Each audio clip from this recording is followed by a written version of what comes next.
Welcome. In today's video, we are going to be discussing how we can remain calm and composed in any situation which occurs while trying to grow or work in a business environment.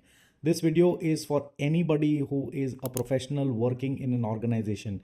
Whether you are an entrepreneur, whether you are an employee, whether you are an upcoming leader or an aspiring leader, whether you are somebody who's going to join a family run business or a small business or even a part of a big corporation, this video is absolutely for you.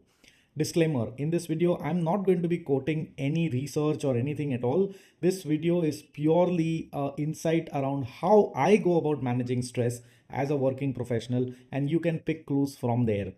I run a management consulting company. We help companies, small and medium sized companies, organize their business in a way that they can do more work easily in less amount of time, in less amount of cost, and in good quality. Now, obviously, when we work with businesses, me and my partner often discuss that we are in a business of solving problems, which means that essentially when people come to us, they don't come to us happy. They come to us when they have problems. And even during the journey of consulting, a lot of times they lose faith. A lot of times they kind of are get hasty, and that causes stress in them. And we have to deal with that, which means we are dealing with stressful situations day in and day out.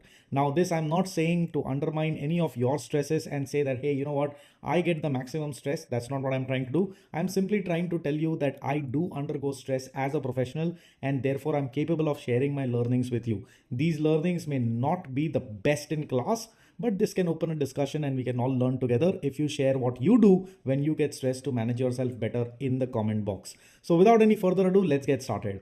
This video is divided into two parts. First, I want to talk about what is stress in my opinion and what are the things that we need to do to avoid that stress. The second part of this video is where I want to talk about what are the kind of things that you must do when you are in the stressful situation. So the first part will really talk about the kind of practices that you may have to get into the habit of not allowing stress to bother you. And the second part is how do you deal when you're actually in a stressful situation. So what is stress? Well, stress is where you either get into the flight or fight mode, which means you either want to run away from that situation, or you may even get paused, which means you don't know what to do next and you may end up doing nothing. That is stress. Physically, stress also increases your heartbeats. It can cause you sweating. So your palms may get sweaty. You may feel a little bit of shivering. All of that is also stress. Now, why does stress really happen? Well, it predominantly to me happens because of two things. The first one is expectations. What do I expect out of life and what do I expect out of the job or things that I do? Like, for example, what am I expecting to happen after I release the video that I'm making or shooting right now? That's expectation. And if the expectation is not met, I will feel stressful. The second thing that I feel stressful about is the fears, the doubts, the questions, the what if this may not happen. Now, those kind of scenarios are basically, it starts from somewhere and then my mind is capable of imagining, and therefore it creates stories, and mostly these stories are negative and they spiral into a stressful environment. They get me, it's like a wormhole that you get into and then you just keep getting into it. So these are the two elements, expectations and fears. And the people that I speak to, my clients, I also see that these are the two only major reasons why people get into a stressful situation. So let's understand what should you do about this. The first thing, expectation. To manage the expectation, the one thing that you need to do is keep reminding yourself forever until you are alive. This will help you manage expectation. Now, what is it that you remind yourself? The first thing that I remind myself every day in the morning is what I control. Now, what I control is only things and actions that I take. I can't control the outcome. I can't control what anybody else thinks of me because of what I do or say or behave. I can't control that. I can only control what I do. And that is what I remind myself. I remind myself, whatever I'm going to do today, I am in control of that. Whatever the outcomes are, I am not in charge of that, and therefore I shouldn't be having any expectations on the outcomes.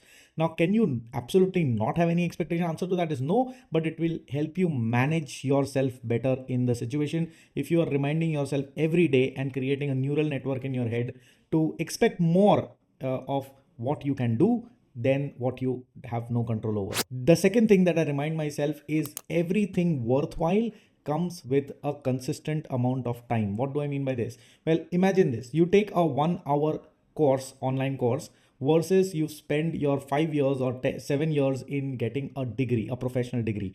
Which one do you think is worthwhile? The certificate from a 1 hour course or a 7 year professional degree?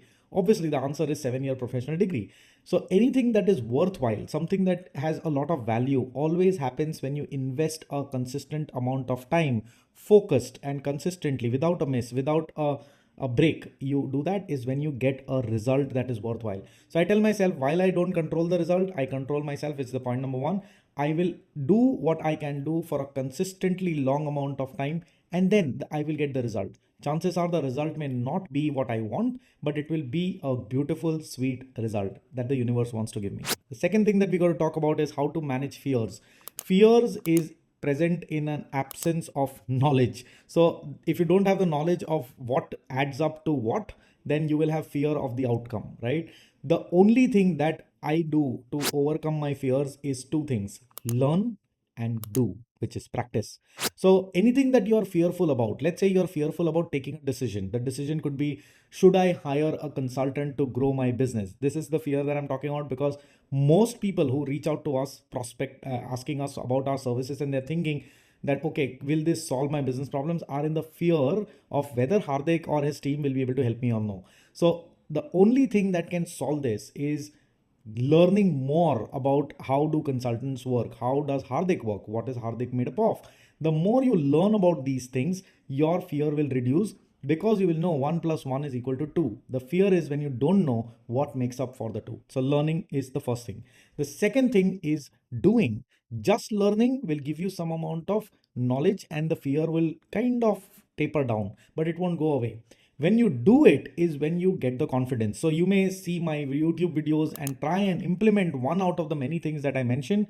And when you're able to implement that and you see the result, then you will be able to make sense that, oh, you know what, I think he's the right man to help me on my business. Now, this could be anything else also. It may be you are fearful of hiring an employee in your business to delegate stuff to him so that you can be free as an entrepreneur.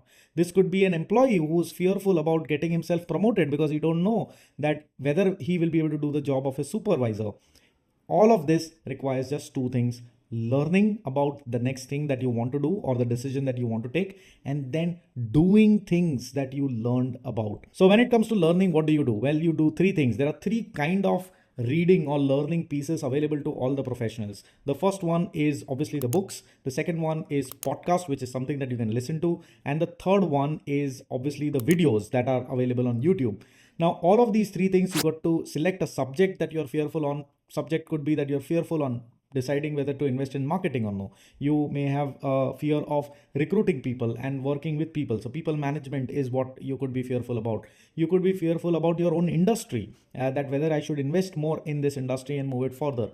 Whatever your fear is, figure out the topics that you are fearful about and then buy 12 books that you will read in a year's time. Commit yourself to listening to 12 hours of podcast on that subject. Commit yourself to listening to 12 hours of YouTube videos on that subject. And I want you to literally write the number of hours and minutes that you have done and commit yourself to those 12 hours of content on YouTube and podcast and 12 hours of content on reading books. I can guarantee you, if you do this for 365 days, which is where the doing comes in play, you will be an expert than anybody ordinarily there around you who is also having the fear for this. And your fear, if not disappear, will definitely taper down and you will be able to move ahead. So with this, let's jump into the second part of this video, which is what do you do if you are in the stressful situation right at that time? So I'm going to share again my own experiences, and these are the three things that I do to overcome a stressful situation if I'm already into it. The first thing that I do is I start walking. Now, why? I start walking because I understand that stress and fear is kind of an energy built up within you, and you got to exhaust that energy. If you don't exhaust that energy, you are going to be self-talking, you're going to become angry, you're going to become upset, and it's going to drain you down or pull you up on the high wall of high blood pressure simply because that energy needs to get utilized. So what I do is I walk. I get up and I walk. Now, this walk need not be a marathon. This walk need not be a sprint. This walk can be a simple walk, but I walk until some time that I feel calm and composed. The second thing that you may do is kind of start writing. Stress, while it is a built up of energy, it is also too many thoughts occupying your head. When you write things down, you kind of slow down the pace of the thoughts that are coming to you. Now, when you slow it down, it automatically reduces the stress because you can't write at the pace at which the thoughts are coming. So automatically you're going to think less. Now, I'm saying write it down, not type it down. So keep that in mind. The third thing that I do, and I call it the musical shower. Okay. And the music is the best way, in my opinion, to kind of calm down. And I have figured out with my research what's the right kind of music that kind of calms you down. The right kind of music is any music that is 60 beats per minute. Now you may just go on to YouTube or any musical, in fact YouTube, and you may type music with 60 beats per second to calm down, and you will find a laundry list of music. Select the one that you like, because 60 beats per minute kind of resonates with the rhythm of your heart, and it somehow has the ability to calm you down. Make a playlist of that. During the COVID period, I had made a playlist, and I used to call that playlist recommend. This name was recommended by one of my consultants and a very good friend also. I used to call that playlist Tonic, and I used to listen to that playlist over and over again while walking, to give myself, to pump myself up, to manage what COVID and the pandemic was giving me. So these are the three ways in which I manage stress when I'm in a stressful situation. Now, if you have more ways of managing stress, and because all of us are sailing in the same boat when it comes to this topic, I don't consider myself as an expert. I decided to share this with you because I came into a conversation with somebody who was extremely stressful. But if you have other points, other ways in which you go about managing your stress, please share it in the comment box. I'm more than happy. I'll be more than happy to listen to those comments and learn from you also. Let's start a discussion and build a community of helping each other as entrepreneurs and growing each one of our companies and organization. So if you like this video, please hit a big fat thumbs up. Forward this video to your employees, to your friends, anybody who are stressed. Keep it in your laundry list. Copy paste this link and share it with whoever you think will benefit from this. And if you've not subscribed to this channel, please do go ahead and hit that subscribe button for more videos like this and tips and tricks to improve your productivity and work smartly towards growing your business. Until we meet next time, all you fine people, keep propelling.